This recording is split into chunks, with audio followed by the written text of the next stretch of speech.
Mbote na bino banso esika nyonso bozali. Esengo susu kokuta na bino na nzela ya émission ya mokolo lelo le 6 septembre 2024. Masolo ya lelo tokobeta. Yana 3 points.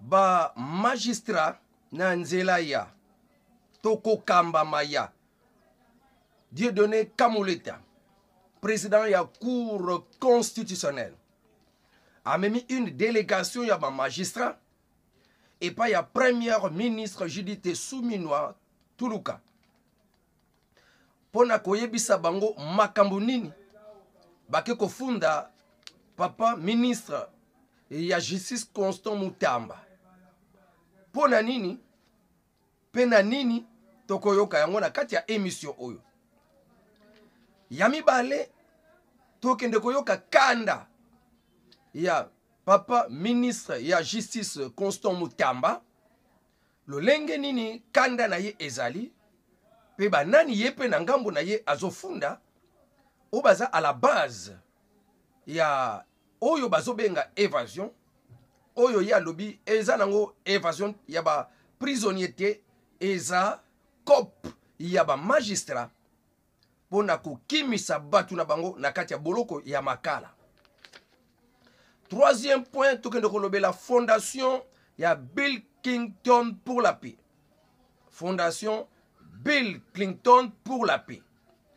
Basiliko dénoncé ezalili ya kovandisa boloko moko ba civil na ba militaire. Wana 3 points tokende kolobe la tobakisa moi 4e point ya muke. Mbutu na IDPS. Mama Marthe Kassalu, mwasi ya papa Nkondo Etienne Tshisekedi akati makambo. De sika tokende ko sukisela makambo wana ya masolo na biso ya mokolo ya lelo. En tout cas, ya kosukisa na nyonso. Tokolobelango kaka po eza à l'actualité. Soi-disant nganga moko akendeki kotubela pona bizalene ya mabe na eklezia ya papa Pasteur Walesa. Mena ntubela na ye akende kofunda ko dénoncer e batu oyo ye apesaki kisi. Est-ce que zalaka mutu tango atubelelaka pe batu tokobeta lango masolo wana actualité religieuse nde tokosukisela masolo. Pasteur Marcelo alobi que azwa likabo ya célibataire esengeli ya bala wana ekomi pe à l'actualité etondi na ba réseaux sociaux ba critique ndenge na ndenge na papa Sango Israel Mutombo akoti makambo na ya papa Marcelo na ya papa Walesa akoti yango yepa na point de vue na pesi ngapi yanga lelo bokoyoka en tant que musali nzambe peut-être ko comme la pesika bango bazali bayoka be point de vue na ngai na makambo pe ba salaka. OK, tobandi mbala moko serrer les ceintures, tobandi mbala moko sango na biso, tobandi yango na et pas ya première ministre na biso mama Judith Suminwa. Na mokolo lobi le 5 septembre 2024 ayambaki une délégation et kambamaki et pas ya mokonzi ya cour constitutionnelle papa Dieudonné Kamuleta. Bango bakende kosala nini na lolenge journal ya lelo esili kokoma chez la première ministre basili kofunda papa Constant Mutamba à partir ya PV na bango basili ko présenter par premier ministre na kati ya PV nga koloba ke bango ba s'opposer na makanisi ya papa Constant Mutamba ministre ya justice oyo azulaki décision koloba ke mon côté lisusu akotinda mutu na makala na boloko comme détenu sans que ezala na avale na ye. Nde na communiqué na bango ba magistrat mukola lobby na émission na salaki lobby batelemelaki décision wana ya ministre ke wana eza kopesa autorisation pa mutu asala n'importe quoi parce que bayebeki bakokanga na bango ye te eza violation na mibeko nde bake na peve wana bake na kofunda papa Constant Mutamba ko viole mibeko na bango etindi bango ba mbeba o bango bazozwa bana makoki ya kotindaka mutu na makala na prison. Alors bango basili ko préciser et pas ya premier ministre que baboy na bango confrontation ba telemeli transfert ya ba personne oyo ya ba oyo ba kangi peut-être basenga kayena no permission et ezalaka na autorisation na ye ba telemeli yango balobi violation ya mibeko na bango transfert ba prisonnier bango baboyi oyo eboyi ministre ya justice bango ba telemeli yango bango bakotinda kaka bato na makala sans que ezala na assistante na ye to na lotomo na ye to na mitindo na ye to na permission na ye jamais wana ezoko violer la loi bafundi yango epa ya mama première ministre balobi que ne nous mettons pas en confrontation na pouvoir exécutif par biso toza judiciaire. Nous voulons voir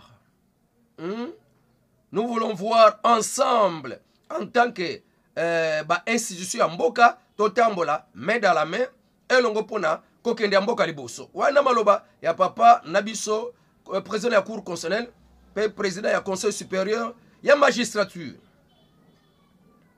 Mais bozo bateke mutu bozo kokende kolo pe sa rapport aza exécutif makambo sala pa ya Constant Mutamba aza exécutif mutu bozo kende kufundila makambo aza exécutif o bonyokola tambo nyokoli Constant Mutamba bonyokoli pe mama premier ministre. Mais tolingi confrontation te tolingi ko marcher mais dans la main na ba deux institutions de pouvoir judiciaire na pouvoir exécutif. Le pouvoir judiciaire doit rester en permanence en contact, en collaboration avec les autres pouvoirs. Et nous sommes venus ici chez la première ministre dans le cadre de la collaboration nécessaire entre les deux institutions. Nous sommes censés de collaborer car nous appartenons aux institutions du pays. Waneza maloba et à papa Dieudonné Kamuleta. Ce qui boyebaki ke tozaba institution côté le mela makambo exécutif azoloba oeza normal pona nini. Boyebili kambo. Wana siko ba siko funda papa Constant Mutamba. Bango ba telemeli ba boy biso to kotinda ka batu na makala.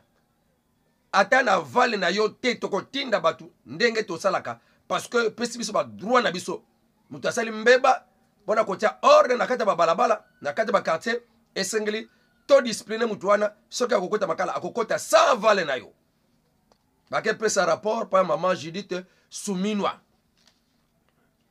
ana analyse na ngai ya information na pesi mais na ba analyse na ngai e ya bongo te na ndenge pe ya balwa na bino papa Constant Mutamba alobaki que boloko wana basalango na 1500 personnes siko bino kotinda bozo bateke contenance ya boloko eza combien siko ekomi déjà na 10 000 ekomi tina 15 000 yozo tinda oui bon est-ce que wana raisonnement siko o bozo sala ezolo kwa guerre te bon. Avant la personne analyse nanga toyo ko nani yemoko Constant Mutamba pourquoi azwa ki ba mesure wana Constant Mutamba en colère wana toke na deuxième sujet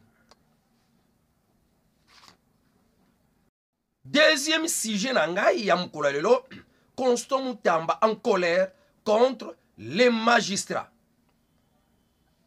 Sima ya kuuta na voyage azalaki lango na kati na ba intérieur na ba province asili kozonga na Kinshasa aye na kanda ti akomi kuna na kati ya Makala, prison ya Makala. En tout cas, asili ko sala interview na ba journaliste pe asili ko loba boye. Constant Mutamba ye a rejeté ki thèse ya kolobete ezalaki tentative ya évasion. Tentative ya kokima ya ba prisonnier na boloko. Alobi jamais eza bongo te. Na ndimi yango te. Siko lokola ezalaki tentative ya évasion ya ba prisonnier te. Siko eza nini pona papa Constant Mutamba.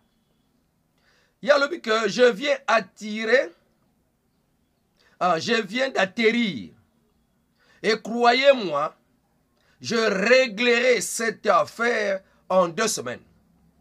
Likambo e a na Makala. Nebi nini eleki. Mais na ko régler problème dans 2 semaines. A continuer.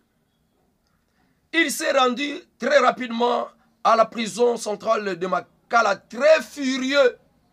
Kanda makasi. Et à l'Obiboy. J'ai tant alerté à maintes reprises. Botinda batu ngulu ngulu na Makala te. Mais tous se sont ligués contre moi. Babalou kelaye. Toyebi bisomo histoire. Oh yeah, azomonani, ya azo violé ba loi. Na ban syndical, ya ba magistrat, ba tombokela ye. Ba kalme bango mukeme. Pasi ezalaki kaka. Mbutu ezalaki kaka. Batu nyonso ba tombokela kingai. Voilà le résultat maintenant. Oh na bandu yebisabino. Monende eloko boti. C'est un sabotage des actions du chef de l'État. Oh, ils ont ko kima ya prisonnier, ils ont sabotage et salami. Alors que cela ne passera pas inaperçu. Chaque semaine, des magistrats envoient des détenus ici sans tenir compte de la capacité de la prison. Ok, Nengazo se plaindre. Les magistrats envoient des détenus sans tenir compte na nombre où ils ont déjà kuna. On a raison, toi on a raison te. Pour na ko se plaindre. Bino moko bozo loba, en condition, ya ba prisonnier et comme pasi, ba ko lara kamabe, ba lia kamabe. Ce ko kaya boye, et loko boye suke ye, qui a provoqué ça? Les gens déplorent la France, bazo le belapsen ba France 24. Et ya ba prisonnier. On déplore mais on ne sait pas dénoncer la cause. Même les opposants. Bah peut s'acacher au gouvernement parce que bah bomi. Parce que bazolo bakaka non, bah condition et ça m'a bien. Et même les opposants ont condamné même justice ces malades. Comme le président l'avait aussi dit. Mais ce que la makamboye, bah bon sani que justice mutaza la base bilokwana. On connaît le gouvernement. Gouvernement, même la Senko. Ake musika à lekindelo pour condamner encore les gouvernements. Toka, Constant Mutamba, vous avez attendu que vous avez tinda batu. Vous avez un nombre à combien ça qu'on a, mais vous avez tinda kaka. Ministre Justice a continué. Vous venez ici et vous faites sortir des gens clandestinement sous le nom d'évasion. C'est un acte de sabotage. Bozoya Ao. Boye kobimisa ba prisonnier. Oyo bino bolingaki kobimisa. Clandestinement. Nan kuku. Bongo bolo bakake o ba prisonnier balinga kima. Bo sele mo nanko. Et ça prémédité. Vous l'avez fait pour na ko saboter ba misala chef de l'État. Bino bokimi, mais botika ko tumba ba mousse. Bokimi, botika ko tumba ba hôpital. Bokimi, botika ko tumba ba pavillon. Prémédité. Et à l'objet que ce sont les magistrats qui sont à la base. Vous voyez comme ça va tout la bino? Bon, non, Bakimi. Alors, papa Constant Mutamba pointe du doigt les magistrats. Et à quoi ça la tête? En tout cas, Ndoki, il y a Makambo Salamaki na Makala à Monani. Ce sont de magistrats. Titre la ngala des sorciers révélés à la base des morts à la prison de Makala. bango de baza à l'origine. Papa Constant Moutamba, pardon, pointe du doigt des magistrats à l'origine du problème qui a entraîné la mort à la prison de Makala.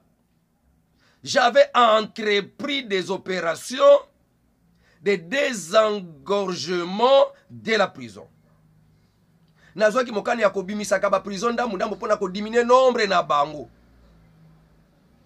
Mais ils ont envoyé une double quantité de prisonniers par rapport à Onga Nabimisa. Nabimisa, exemple, Abimisa 1000, bango ba tindi les sous dans moi peu de temps, 2000. Pour dire quoi? Au Salim Moussala mon côté. Tant que mindele bazo critiquer, bango bazo CP. Le gouvernement ne fait rien. Le gouvernement ne fait rien pour les prisonniers. Or que le provocateur ba bomba mi quelque part. Na mwango nga muke na bimisaki batu na boloko, mais na mwango nga muke wana ba eko koti langa fois 2. Elinga loba nini? Nani aza la base? Sabotage. Papa Constant Moutamba, merci beaucoup. Azo continuer. À l'origine, il y a problème. J'avais entrepris des opérations, il y a des engorgements, mais ils ont envoyé le double depuis que j'ai commencé l'opération, il y a des engorgements. Combien de détenus envoyés à Makala après l'opération de désengorgement? Talakaka, bo calculer bandana bandi musala oyo ya ko désengorger Makala. Bo tanga combien bakoti? Nga bimisi combien? Bango bakoti combien? Nga ona bimisi bango bakoti fois 2. C'est là qu'on saura. Alors bien, combien de détenus envoyés à Makala après l'opération de désengorgement de la prison? C'est là qu'on saura d'où est parti cet acte de sabotage. Donc, pour ne pas Constant Moutamba à détailler bien, acte de sabotage et bandit à partir de Bango magistrat, yé à Bimisi, exemple quand on suit 1000, Bango va côté ici 2000, pour ne pas que vous allez le côté. Alors, bah créer et là qu'on a Bango va Bimisa va prisonner clandestinement, parce que pour na Bango peut oyo yé azo Bimisa on a le leng na yemoko na makanisi ya yemoko sans que tout na Bango ba magistrat. Alors il faut bah saboter misala nyonso ya chef de l'État na lolenge boy. En tout cas, alors ils seront sanctionnés sévèrement. Ndenge Papa Moutamba à lobby. Ils seront sanctionnés sévèrement. Troisième sujet. Je m'excuse. Ya Mukola Lelo. Ya émission Mukola Lelo. Le 6 septembre 2024. Fondation Bill Clinton déplore la cohabitation entre les militaires et les civils dans la prison de Makala. Oh! Nzoka na kati ya prison Makala, naba civil, naba militaire, balaka kuna, bakanga makaka boloko moko. Pona fondation Bill Clinton ya paix, ba lebi jamais ekosala mabongo te, ba civil bazala prison moko, naba militaire, et sala makabongo te. Ndenge nini bokena ko vandi esika moko, bokena ko tia esika moko boloko moko, ba militaire na ba civil.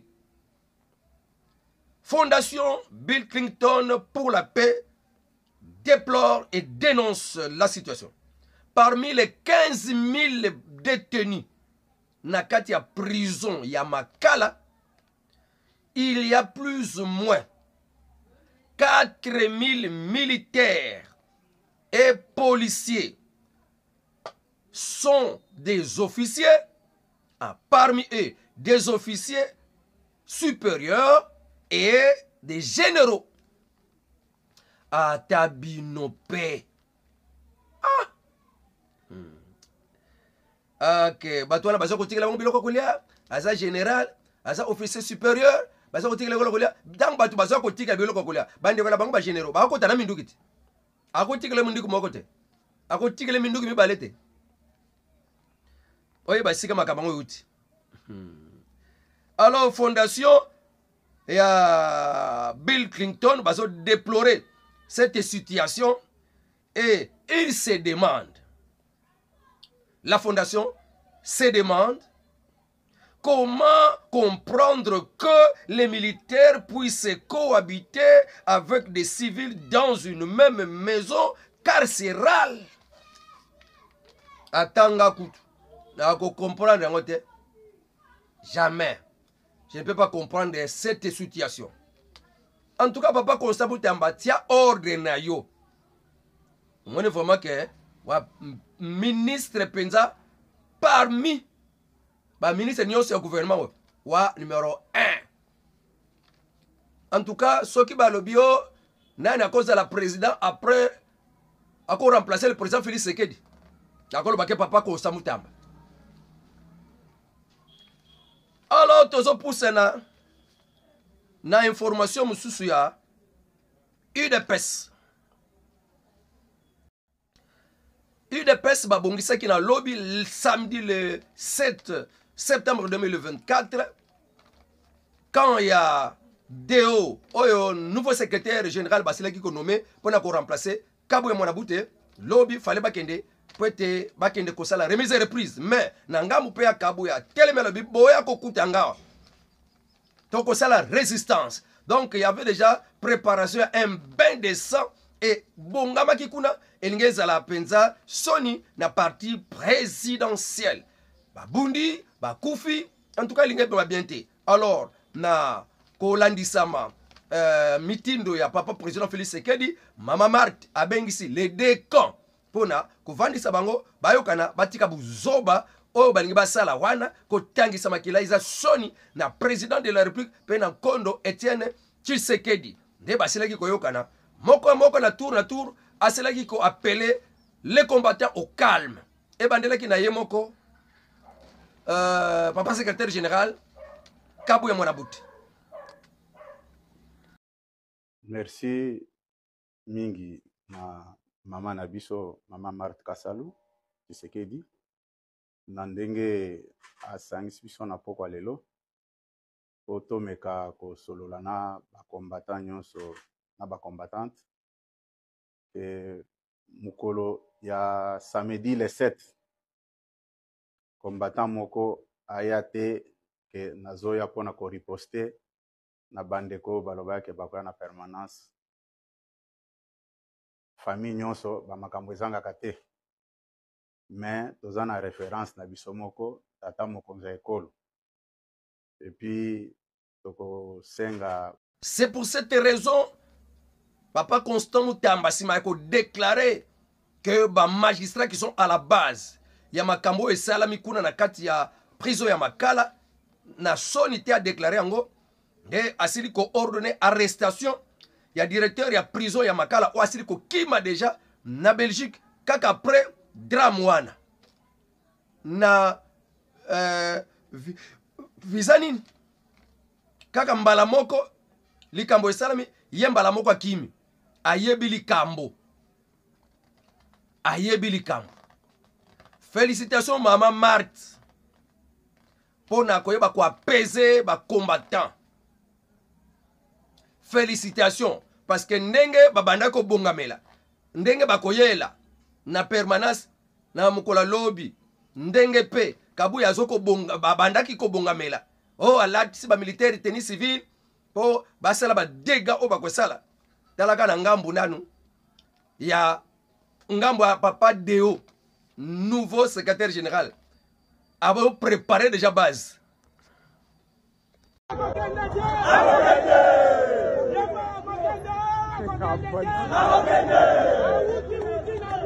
Yango maman Marthe, félicitations. Vraiment, au salut les gars bien. Parce que au Sengela qui peut, au Zoapé Maloba. Aux Amoko, il y a fondatrice. Il y a UDPS. Alors, Tozongi na makambo papa Constant Moutamba. Que je salue en passant, Moussala Kitoko. Akimi, directeur à prison, Akimi, Yende Moutou, Ayebili Kambupe, baza na clique na bango ya ba réseau mafieux akimi po anini moko na kati ya ba réseau mafieux bakokanga pe directeur ya SNEL bakataki courant ndenge nini bakokanga pe gouverneur ya prison gouverneur pe ba gouverneur ya ba quelques pavillons pe ba agent administratif ya ba Makala prison Makala pe quelques personnes ya libanda ya Makala arrestation na bango ya mwa mikolo kaka oyo ndezo salama deja be mosusu nano esalami te mais Joseph Maliki oyo akimi na Belgique déjà ba lancé arrestation na ye ya Lumbango bakanga ye de biloko wana nde tobetele bino masolo esili nanu te tokosukisa na actualité religieuse outina une actualité politique. Alors, il y a actualité politique, actualité sportive, actualité religieuse. Non seulement il y a actualité ya mboka. Oezoleka na mboka na biso tolobela kango. Avant de côté la actualité ya religieuse, adage tolobaki lobi to répéter ngo. Toi homme, avant de chercher une bonne femme, assurez-vous que vous êtes aussi, vous, un bon mari. Car un mauvais chauffeur peut gâter une belle voiture. Wana, ça conseille pas ya papa. L'autre peut ça conseille pas ba maman. L'autre personne conseille pas ba papa. Émission religieuse. Il y a eu un certain temps dans l'église du pasteur Walesa. Nalobi, émission religieuse. Il y a eu un moment dans l'église du pasteur Walesa. Un soi-disant féticheur qui devait confesser sa vie afin que Dieu lui pardonne. Il était devant des micros, devant des caméras. Dans sa confession, il a commencé à citer des personnes dont il a donné des fétiches pour la promotion de leurs activités. Il a cité les noms. Ça a créé une polémique dans les réseaux sociaux. En tant que serviteur de Dieu, je voudrais apporter ma contribution. Parce qu'il y a beaucoup qui en parlent. Et jusque même, je l'ai entendu chez le pasteur Israël, non pas pasteur, le frère Israël Mutombo, appelé Sango. Lui aussi, Papa Sango, condamnait les coupables, les diffamés, des personnes qu'on a citées. Ils sont en train de parler en mal des hommes de l'homme de Dieu, le pasteur Walesa. C'est une infraction à cette personne de Papa Nganga. La confession est personnelle et encore personnelle. On ne va pas à l'église pour confesser pour l'autre, mais on va à l'église pour confesser pour soi. Je suis convaincu que mon chemin que je suis n'est pas un bon chemin, alors je me répands et je me convertis au christianisme. Je me répands de la mauvaise chemin, de la mauvaise voie, pardon, que j'avais prise, et maintenant je vais me convertir, d'abandonner cette voie et suivre la voie du christianisme. Aller jusqu'à donner les noms des gens que toi-même tu as gâtés, le nom de gens que toi-même tu as donné des fétiches pour leur promotion, c'est une dénonciation qui cache quelque chose, parce que la confession ne se passe pas comme ça. Il y a un esprit derrière, un esprit de sabotage, un esprit de faire quoi? Tuer l'influence de l'autre, C'est ça l'esprit qui est derrière. Donc, le pasteur Wallace aussi qui avait instruit à la personne de ne pas citer les noms des gens, mais malgré ça, la personne est allée citer les noms des gens. Si c'était moi, dans mon église, si c'était moi, pasteur Wallace, je n'allais pas faire passer cette vidéo, cette émission qui parle de la vie des autres. Parce que ce ne sont pas eux. Si elles-mêmes, ces femmes là-bas, qu'on a dénoncées, avaient aussi vu que le chemin que nous avons pris était un mauvais chemin, ils devaient venir elles-mêmes confesser comme ces papa nganga. Soki nazalaki ngai papa Walesa nalinga nalekisa émission wana te parce que émission wana mutazo tubela a toloba bakombo ya batu. Tant que passer apekisaki koloba bakombo batu te mais lokola ya lobi bakombo batu par erreur passer alingaki apekisa ye nanu ke koloba bakombo batu te lokola lobi bongo boye bakokata esika wana lobi bakombo batu émission la lingaki elekati. Mais lokola eleki boye pourquoi seulement le 2 ou le 3 asili kopesa bakombo. Donc on a vu Nemo Bimba Ngangawana n'avait jamais donné de fétiche aux autres.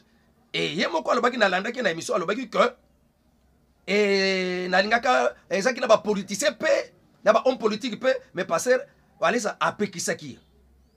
Pourquoi na ba homme politique okayi monoko mais na banda ya batu ofunguli monoko pona ko dénoncer bango. Et puis aux autres que na lobby bakombo na bango bakosala nga pe lokote tolanda ye na tanga bango pe bakosala nge lokote mais mosala nzambe apekisa ngi non kotanga bango te.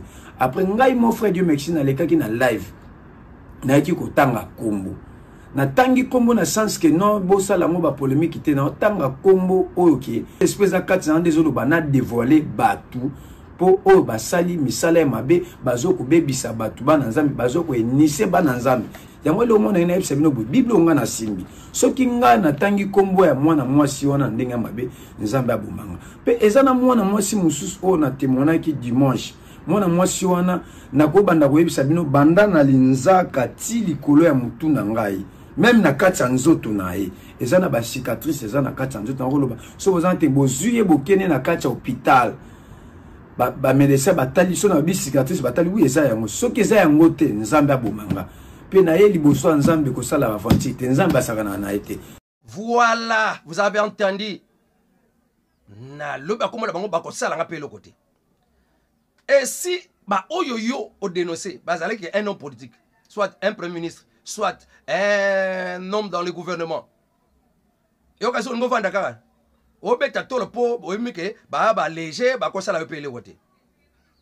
mais devant Dieu, tu n'as rien fait. Tu es tombé dans le péché qu'on appelle diffamation. Parce que nakati nzambe ba lobaka mabe ya muningati. Oyeko tubela na ndenge na yo. Donc au moins vraiment que nakati vi na yo batuka yo pesa kisi kaka ye. Kaka bango mbaliwana. Ka opesa kisi ba mususu bango te. Donc au sali no eloko te papa wana masumu kuto bakisi ko masumu ko leka. Soki ngana ko benga na bien susu na kati église langa ko église mususu parce que okeko salir na musala nzambe oyo ayambaki opoke tubela. OK, je crois que même papa Nangai Sango, mon frère en Christ dans le message, il n'encourageait pas cette dénonciation. Mais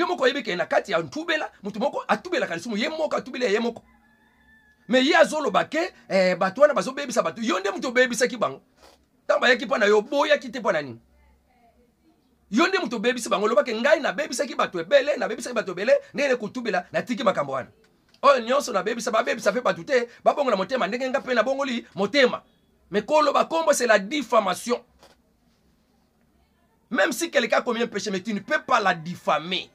Tu ne peux pas le proclamer. Un accusateur, c'est Satan. Donc, cette église-là a reçu Satan dans leur église. Ils n'ont pas reçu un quelqu'un, quelqu'un qui a confessé. Bon, il y a mis Satan dans cette église. Voilà, ça, c'est ma conviction. c'est vraiment encore un péché qu'il a ajouté dans sa vie. Et il a même souillé l'église. Il a souillé les oreilles des gens. Combien de souillé matoi tant baso kaboy, tant baso kaboy. Na ba grand passer rebelle ko to ka ba sala ba cérémonie, ba pancarte moko ya kisata na ba terrain, ya ba podium ya koyemba. Na kama.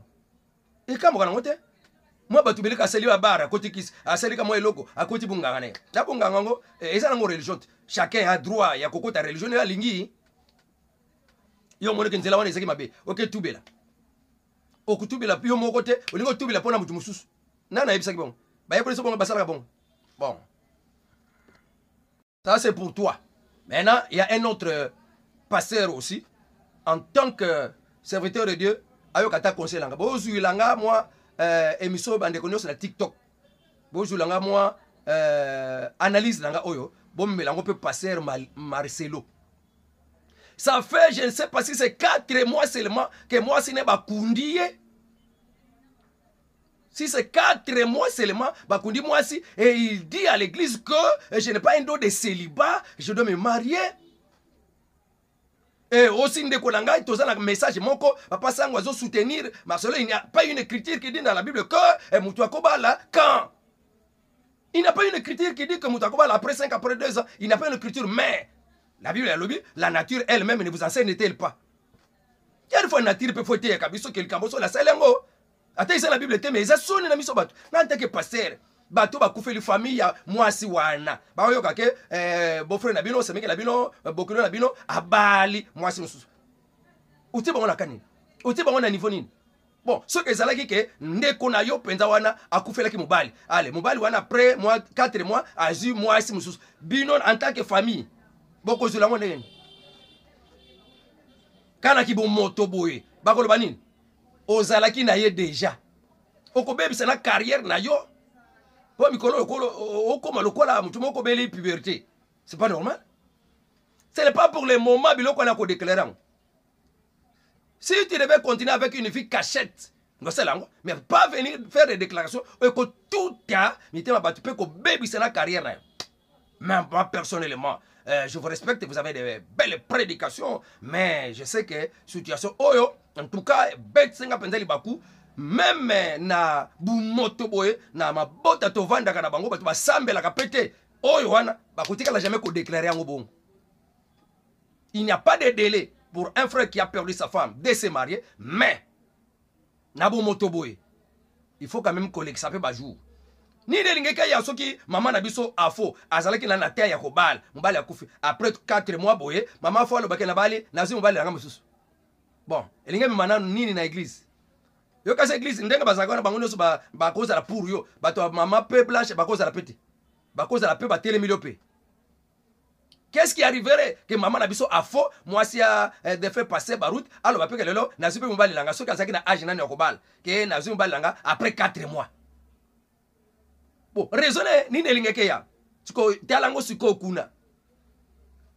Donc tout ça là ma sentiment hein, na ba responsabilité tout ça nango. Il faut que tout naka ba conseil penza ba passer rebelle mais tout ça là ma brutalité. Si on était commandité par des gens, si on était commandité par un esprit derrière, OK, wana na komi na suka nde moi mateya na ngai conseil na ngai bokomisa nga ba émission au type ba passer wana bayoka c'est que aussi le message du temps de la fin pe na yeki na ko reprocher ndeko nanga sango pona koyeba na ko kota makambango sanki apesa ba vrai conseil. Merci à demain, Dieu voulant, avec Dieu nous ferons des exploits.